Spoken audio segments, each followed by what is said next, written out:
Come on and slam. Welcome to the jam. Come on and slam. Welcome to the Space Jam.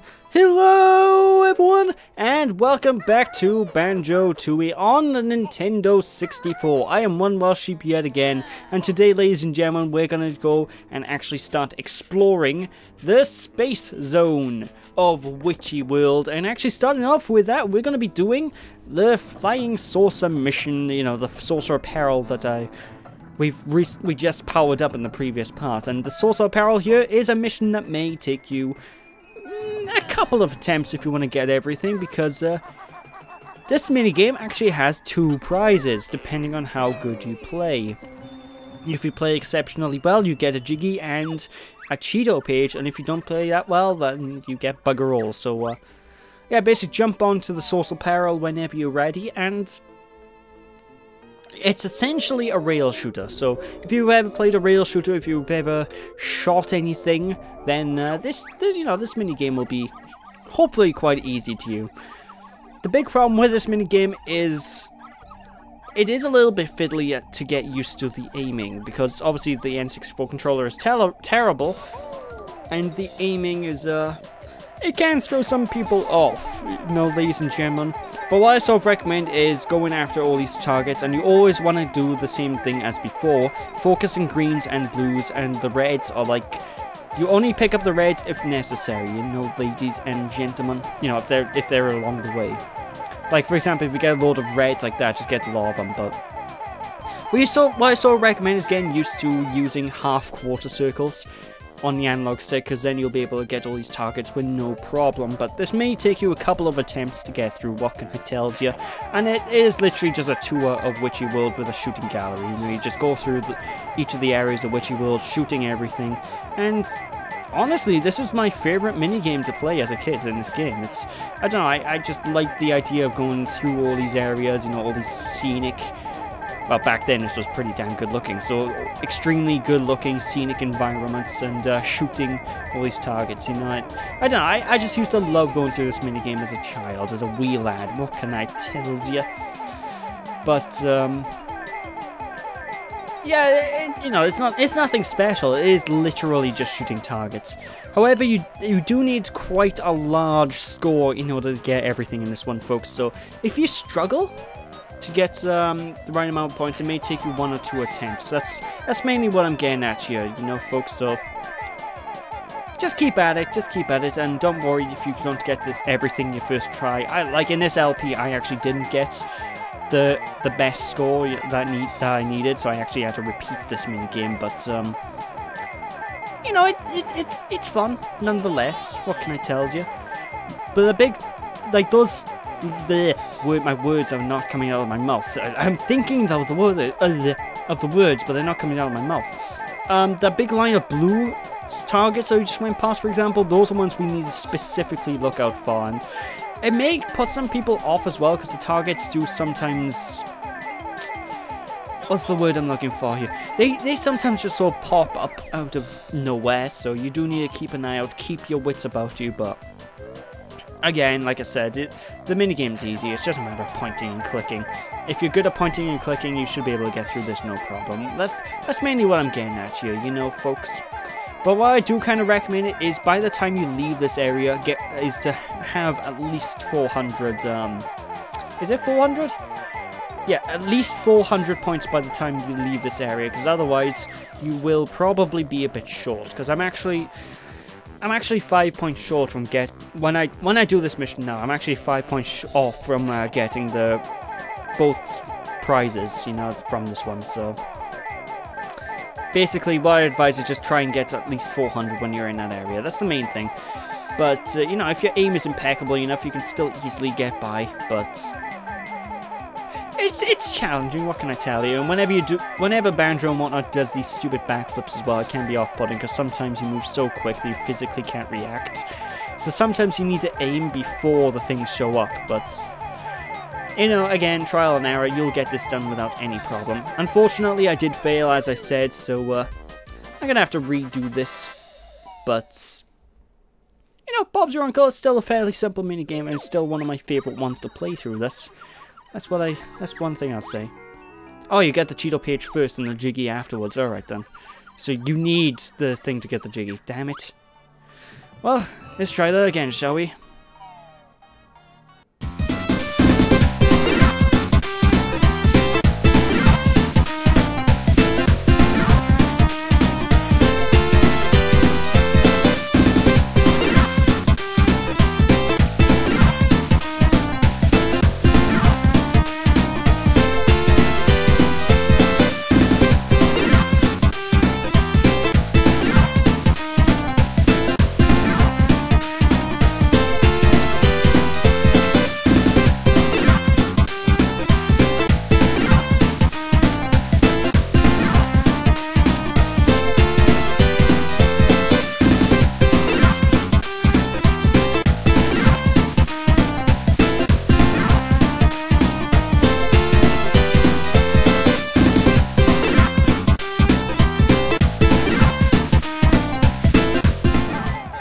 And we are back, ladies and gentlemen. I had to speed that up because I'm not, no. I'm not commentating over that again. But basically, you need at least 500 points in order to get your gold prize, if you will, which is a literal golden Jiggy, so it may take a couple of attempts, but you'll get there in the end. That's the main gist of what I'm getting at. But we aren't quite done with Space Zone yet, ladies and gentlemen. We do need to go into the Star Spinner here, because as I mentioned, we needed Mumbo Jumbo in order to unlock a platforming challenge, and I don't really think I can really consider this a challenge. It's more of just platforming. Which is kind of actually weird, because these type of games are called collectathon platformers, but platforming is by no means a big focus of these things.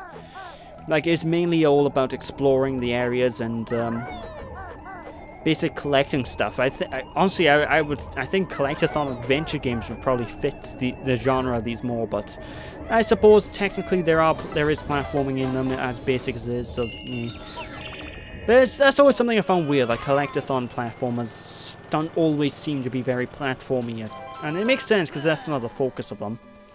The collecting and the collectathon is the focus of them, so, you know. Anyway, we just got skill stops honeycomb, and these basically allow us to stop our health at a certain point, and we can either be really good at this and get a maximum refill of health, or if we fluff it, we can actually lose health on these things, but, you know, it's a nice little extra pickup that they've added to the game. It's neat, I guess. But yeah, going back to the genre thing, a lot of people tend to call collectathon games these days, like, they call it a bad term. They call it a bad term for something to be called a collectathon, and honestly, I don't see why, because collectathons, when they are overdone, can, you know, they have their problems, but, you know, if it's the genre of the game, I don't see what the problem is. I really don't consider it a bad term. Jesus Christ, I can't say that word.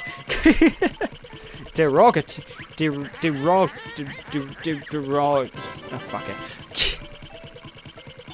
But basically, yeah, I always see people say, oh, yeah, this is a collectathon, it's terrible, but no, collectathons in and of themselves aren't terrible. I love the collecting in these games. They're the main focus point of the games, you know?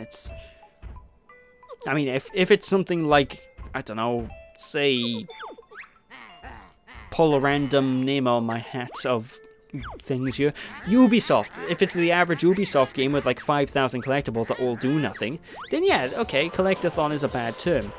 But, you know, if it's a platformer like this, I don't see the problem. I dig it.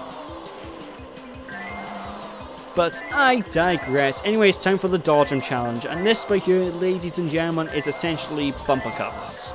And the main goal of this isn't to bump the enemy car, it's actually to collect all of the twinklies, collect all these nice, beautiful, pretty little lights that spawn in on the arena.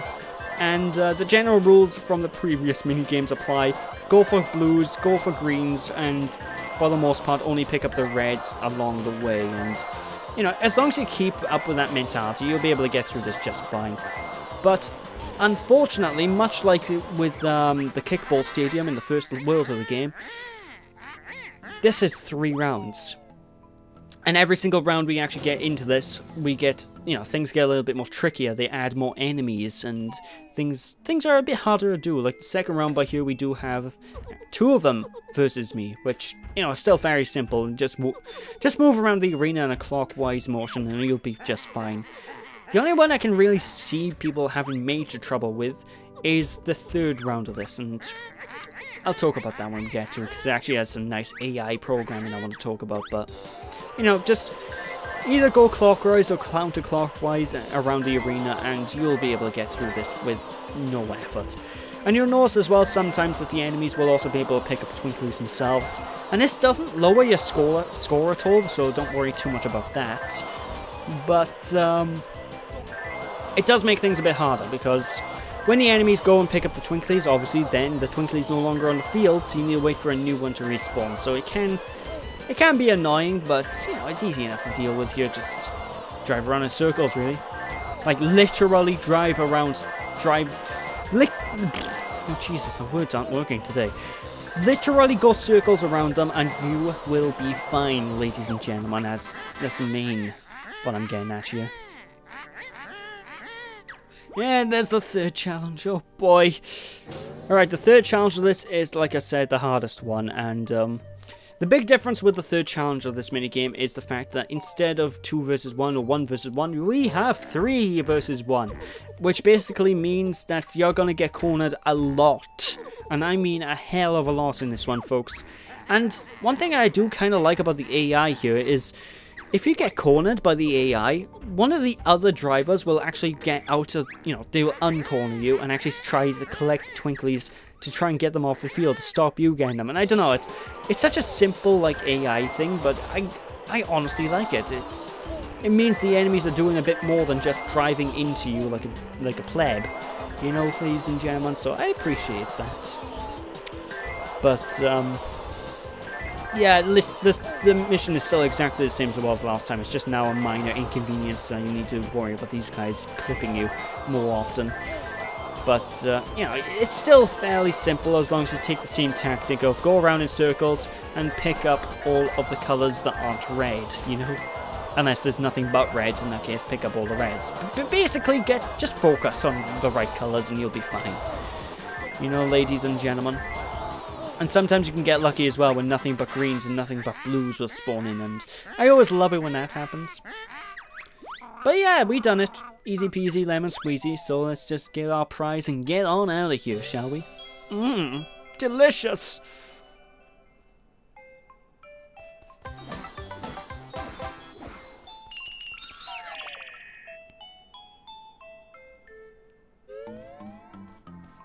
And one thing I will be honest with as well is, out of the soundtrack, like, Witchy World has a fantastic theme song, but it's still probably my least favorite theme of the entire, well, it's one of my least favorite themes of the game, but, you know, considering it's still an amazing soundtrack, it goes to show how good the soundtrack of this game is. But, we're basically done now with Witchy World for the most part. We're done with almost everything we can do the first time round, ladies and gentlemen. So now it's time to enter the big top, because it's time for a boss battle. And this boss battle by here is... it's a little frustrating, I'll be honest. Because, it requires a lot of precise aim, and I'm not very good at aiming. So, this will probably give you a lot of crap. It gives me a lot of crap every time I play this boss. I'm really not too fond of this one. Well, the boss fight itself I'm not fond of. Everything surrounding this boss I love. I love the music, I love the design, I love the dialogue. It's just... I really don't like the... I just don't like the boss fight itself, which is such a shame. Like, later on we get boss fights with similar ideas to this one as well, but, I feel that they tend to be handled a bit better, because you can actually get certain ways to cheese those bosses, but I'll talk about them when we get to those. But, yeah, meet Mr. Patch, ladies and gentlemen, which has the greatest sort of boss subtitle ever. Because, well, we'll see. We'll see the boss subtitle when it pops up on screen. which is something I wish more games had. I really wish more games had boss subtitles, because I love seeing, like, when you're in a boss fight and suddenly a subtitle pops up saying the boss's name. Like, Mr. Patch. Strange, wobbly, inflatable thing. Best subtitle ever, by the way. I don't know, I always like that when you get to a boss fight. It sort of psychs me up to fight the guy, I suppose. And it's also nice to know the guy's name, especially when it comes to something like, I don't know, Zelda, where sometimes names will be completely unknown to most people. Although Zelda is also a game series that uses boss subtitles, so you know that's a good thing. But I digress. Anyway, the big problem with this boss fight is we do need to go and shoot all of the patches on Mr. Patch here with grenade eggs. Now, it sounds simple in idea, but the problem is grenade eggs move slightly slowish. And Mr. Patch is, he's wobbling and moving up, meandering about the place, right? And to top it all off, we have to shoot him from the sky, which... all this combined makes this really awkward to deal with. It makes this a really awkward boss. And for the first few hits, it's actually very simple, you know. You just aim, boop, because all of the patches you're meant to hit are way on front of his body. But once you start whittling down his patches and stuff, he actually gets smaller as well as the boss fight goes on. You know, the fights just start to get more and more tedious, because then you need to aim at very specific points of his body that's really, really hard to hit. And, you know, it's just mildly annoying. But using the... I can't remember the name of the move, but using the flying charge move to get from point A to point B will actually help you quite a bit in this boss fight, because sometimes if you get far enough away from Mr. Patch, he will turn around as he is now, and you will be able to hit some of the patches on his back. So, you know, it may be wise to just fly far away from him and lose his interest, so he just starts wandering around. But, again, it's really awkward to aim. Look at this. This is bloody ridiculous. It's really awkward to aim all these shots and whatnot with this boss fight, and it's such a shame that the boss is so tedious and tricky to play through, because the music and everything surrounding the boss, I love it. This is one of my favorite boss themes in the game. Like, not my favorite. My favorite boss theme is a bit later on, but... you know, it's still pretty damn amazing, you know? And to top it all off, because there's boxing gloves on the floor, we can't actually stand on the floor and just boop him from a distance. We need to be in the sky. We need to fly to try and take him out. And, I don't know. Honestly, I'm just not a big fan of this one, and it's such a shame, because I love the design and I love everything else around it. But, you know, eventually, after wildly aiming like a lunatic, you'll eventually hit the patches on him without too much issue. And, yeah, we're basically almost done.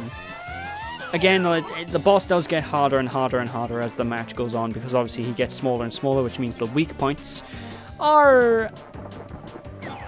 what's the word I'm looking for? The weak points are a little bit harder to hit, you know, ladies and gentlemen, so it can be annoying. Speaking of annoying, he also does shoot out these beach balls from time to time, which shouldn't hurt you. I don't know why the hell they hurt you. Like, beach balls are like the lightest thing on the planet. Like, I'm convinced they're lighter than air. So I have no idea how the hell they hurt you, but either way, just watch out for them and keep booming him as much as possible, and he is done and dusted. Hell to the yeah, Mr. Patch is out, and that looked oddly phallic there. And I'm not gonna draw too much attention to it. You'll find the Rareware I like to chuck a lot of adult stuff in these kids games all the time, like hidden away for. Usually it's up to interpretation to find a lot of adult stuff, but they tend to hide them into these games quite well. Like Mr. Patch is sort of the blowhole they usually use to blow him up. That's obviously meant to be a penis, you know. So yeah, they tend to hide stuff like that in these games all the damn time. And there's one instance where, way later on in, like, Pterodactyl Land, where it's just flat out obvious what they did. But I'll talk about that, like, when we get to it eventually. So, thank you all for watching. That's it for this part. Hope you all enjoyed. That is it for Witchy World. So, don't be sheepish, people. And when I catch you all next time, we will be moving on to our brand new world yet again. So, yeah, thank you all for watching. Hope you all enjoyed. Don't be sheepish. I'll see you then. Bye!